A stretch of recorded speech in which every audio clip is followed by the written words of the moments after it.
আর ধর্মনিরপেক্ষ মতবাদ হচ্ছে কুফরি মতবাদ। প্রিয় ভাই সব, ওই মতবাদে বিশ্বাসী দলটি গত 5 বছর ক্ষমতায় ছিল, ঠিক কিনা?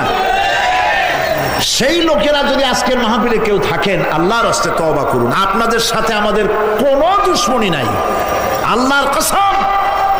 আপনাদের নেত্রী থেকে শুরু করে আপনাদের গ্রাসরুটের কর্মী পর্যন্ত আমাদের শত্রু আপনারা নন। কোন দুঃখে আপনারা আমাদের শত্রু হবেন? শুধুমাত্র আদর্শিক দিক থেকে আমাদের মধ্যে কত পার্থক্য। আমরা ইসলামের পূর্ণাঙ্গ জীবন ব্যবস্থায় বিশ্বাসী, আর আপনারা অর্ধেকটাই বিশ্বাসী। নামাজ রোজা নিজেদের মতো পড়বেন, আর আপনার নির্বাচন, নেতা নির্বাচন, পার্লামেন্ট, আইন কানুন, কোর্ট কাছারি চালাবেন আপনাদের ইচ্ছা মতো। এটাই হলো কুফরি। কোন মুসলমান ধর্মনিরপেক্ষ মতবাদের আন্দোলন গ্রহণ করতে পারে না, হারাম।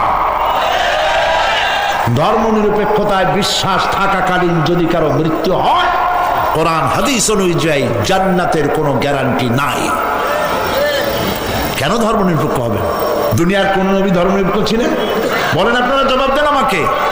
কোন নবী ধর্মের ব্যাপারে নিরপেক্ষ ছিলেন? কোন সাহাবী ধর্মের ব্যাপারে নিরপেক্ষ ছিলেন? আছে কেউ? পৃথিবীর কোন আলেম ধর্মনিরপেক্ষবাদ করে না। আপনারা যে ওলামা লীগ বানাইছেন, ওইসব ওলামাদের বউতেও চেনে না, তার ইউনিয়নের লোকেরাও চেনে না। 4 পয়সা দাম নয় বাংলাদেশে। কোন হক্কানি আলেম ধর্মনিরপেক্ষ মতবাদের অনুসারী ওলামা লীগ করতে পারে না, হারাম। পয়সার বিনিময় কিছু বিক্রি হয়ে যাইতে পারে। ওই সব লোক যাদের ইলেম নাই, কালাম নাই, সমাজের কেউ চেনে না, ঠিক কিনা বলে?